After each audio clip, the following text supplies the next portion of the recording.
Hello my dear friends, you're on the Military Summary channel, and this short video we're going to discuss the most important events that took place during the previous night of the local time.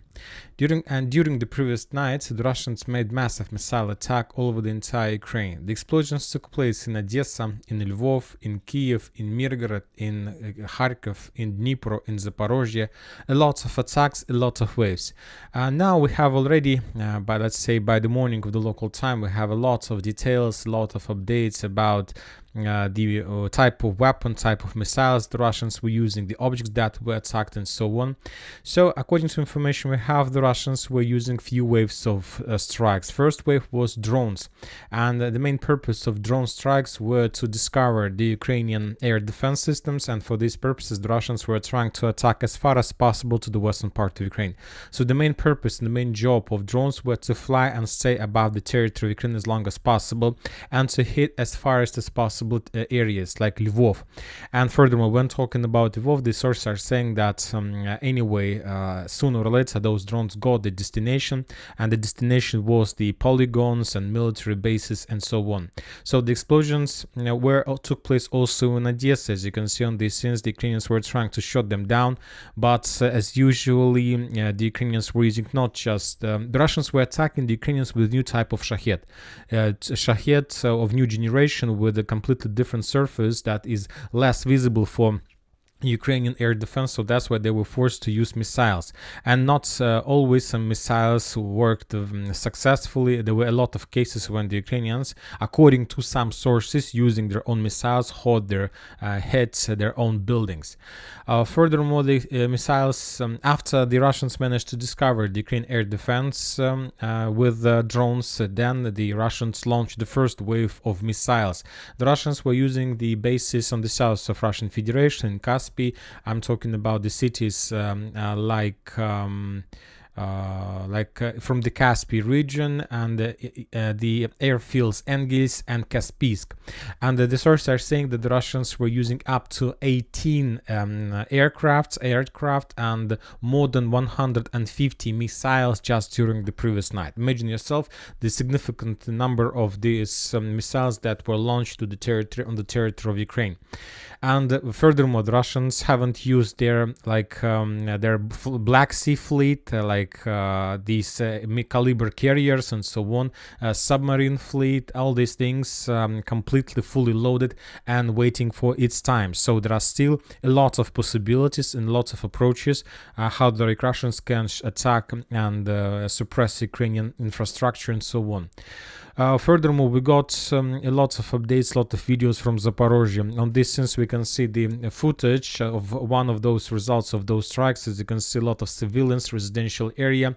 Very difficult to understand what exactly happened there, whether the Russians attacked the base or it's the work, not very good work of air defense systems. Very difficult to understand.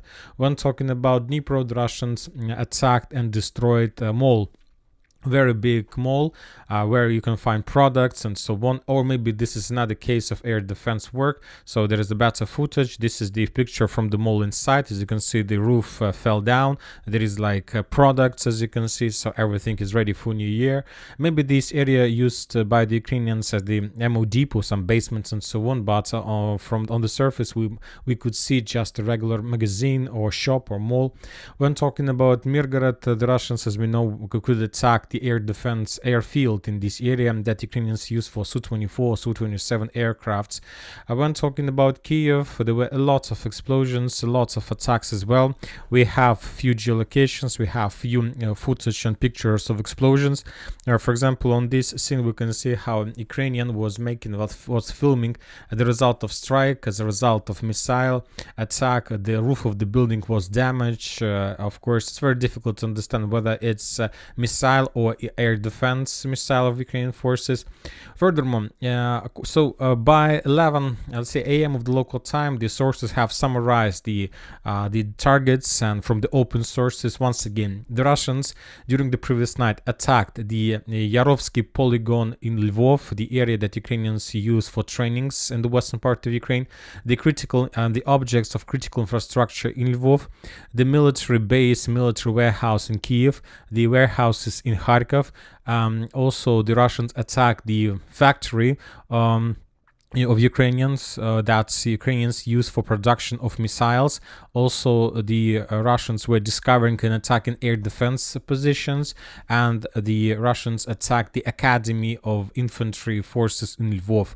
The Ukrainian authorities, air defense authorities, reported that they haven't seen such a number of missiles flying in the territory of Ukraine. The Russians were using everything they could. The Russians using Kinzhal, ballistic missiles, S-300 missiles, cruise missiles, drones, Ha-22, Ha-32, Ha-101, Ha-505. The only thing that the Ukrainians also added that the Russians haven't used calibers during the previous night.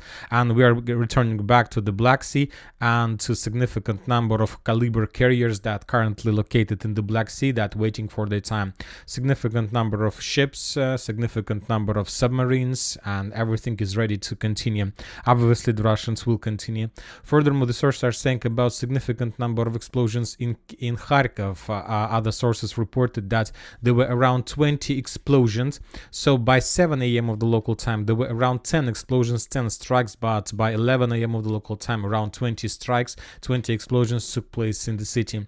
So the Russians started its military missile campaign for the purpose to black completely out Ukraine. Now we're moving to the situation on the ground. Let's start. When talking about Kherson, we haven't received anything. In the Zaporozhye area, just a few updates about further Russian progress on the south. According to some sources, as a result of Russian offensive operation, they managed to maintain the gray zone and to get closer to the Ukrainian positions on the west of Verbovo. So the offensive operation continues, and obviously the Russians will try to force the Ukrainians to step back, as we discussed, to the first defense belt, defense line, the first regrouping line that Ukrainians are going to approach and take for certain control before the next evacuation purposes further to the north. And now we are moving to Avdiivka and South Donetsk direction. When talking about South Donetsk, the Russians published the video of bombardments of Ukrainian positions in the vicinity of Ugledar-Vadiane. So this is like a stronghold to the east of Ugledar, very powerful one. The Russians tried to capture this stronghold like months ago from Mykolaiv, but that attack was repelled by the Ukrainians, and now probably the Russians are preparing themselves for the next wave. When talking about Novomikhailivka, the Russians have moved a little bit their focus of FAB-500 bombardments. Now they're bombing like almost the east central part of the village, not the eastern one, because the eastern one is under complete Russian control.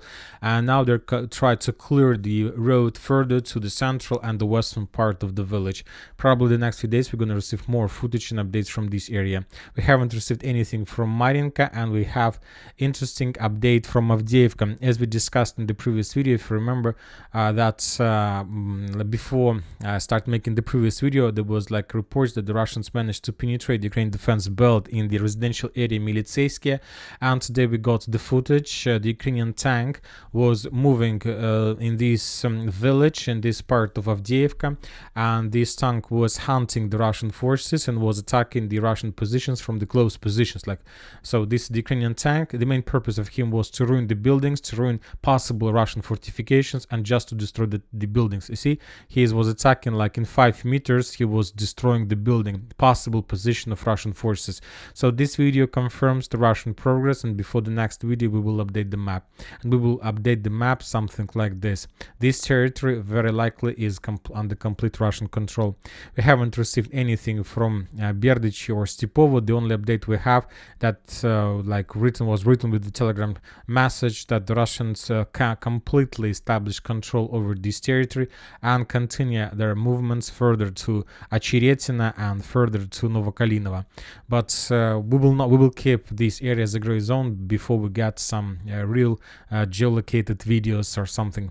When talking about Bakhmut-Klishchiivka, during the previous night and day, the Russians made few attempts to attack Ukrainians on different sides.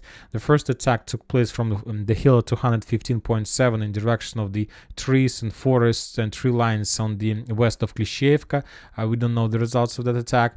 Furthermore, the Russians completely secured and cleared the ex-airfield area on the east of Bakhmut, but the Russians are not planning to continue further in the direction of Ivanovska, because the Russians are saying that the fields between Ivanovska and this let's say residential area, this area is completely mined. There are no even a free space where the Russians can move due to the significant mining. So that's why they need to find another solution, and very likely the Russians will continue their offensive operation, let's say something like this, along the tree lines. So they will try to move this way, as I understand. When talking about Bogdanovka, we have also some updates.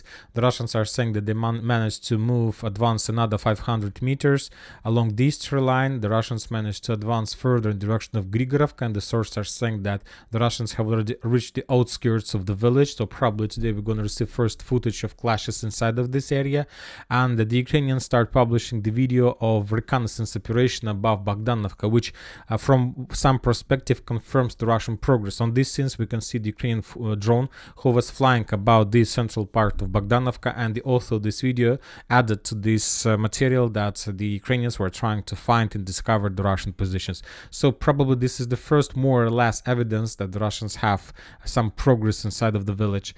Now we are moving to Sever Solidar direction. We have lots of updates. The Russians published the video how they were bombing the Ukrainian positions along this tree line, and this probably was artillery preparation before the attack in direction of Sporne. The Russian military expert Ribber confirms about significant progress of the Russians on this area, and that as a result of offensive operations something like this was captured and cleared by the Russians.